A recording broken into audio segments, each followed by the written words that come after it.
குமுதம் தொலைக்காட்சி நிறுவனத்தினுடைய செய்தியாளர் அருமை சகோதரர் அவர்கள் அந்த தரையில் உட்கார்ந்து அந்த காட்சி ரொம்ப வேதனை அளித்தது.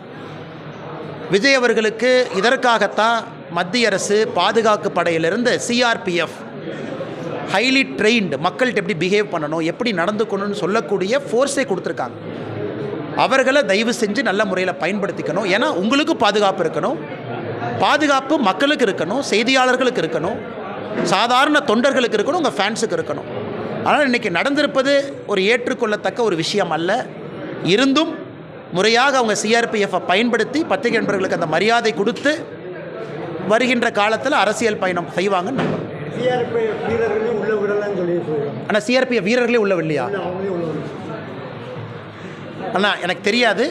குமுதம் நண்பர், நீங்கள் என்ன கேள்வி கேட்குறீங்கன்னா, அண்ணா விஜய்க்கு பாதுகாப்பு கொடுக்க வந்த சிஆர்பிஎஃப் காரங்களே உள்ள வரலினா தயவு செஞ்சு யாராச்சும் விஜய் அவங்க ஆஃபீஸ்லேருந்து சிஆர்பிஎஃப் ஆஃபீஸுக்கு போய் இந்த சிஆர்பிஎஃப் பாதுகாப்பு படையை எப்படி பயன்படுத்துகிறேன்னு தெரிஞ்சுக்கிட்டு வந்து நீங்கள் செய்ய வேண்டும் என்று அன்போடு கேட்டுக்கிறோம். They are lethal. இந்த பாதுகாப்புக்கு விஐபி செக்யூரிட்டிக்கு இருக்கக்கூடிய சிஆர்பிஎஃப் அவங்க காஷ்மீரில் ஆன்டி டெரர் ஆப்ரேஷன் பண்ணுறவங்க, நக்சலோட சண்டை போடுறவங்க. அவங்க டியூட்டி ரொட்டேஷனில் பாதுகாப்புக்கு வராங்க. அவங்க ஏதோ பாதுகாப்புக்காக வர்ற முழு நேர பணியாளர்கள் கிடையாது. அவங்க ஹைலி ட்ரெயின்டு ஸ்கில்ஃபுல் பீப்புள். அதெல்லாம் துப்பாக்கியை பிடிக்கக்கூடிய கை, காஷ்மீரில் சண்டை போடுற கை, நக்சல் ஆப்ரேஷனில் இருக்கக்கூடியவங்க ரொட்டேஷனில் விவிஐபி ஸ்குவாடுக்கு வர்றாங்க. இங்கே வரும்பொழுது ட்ரெயின் பண்ணி அனுப்புகிறாங்க.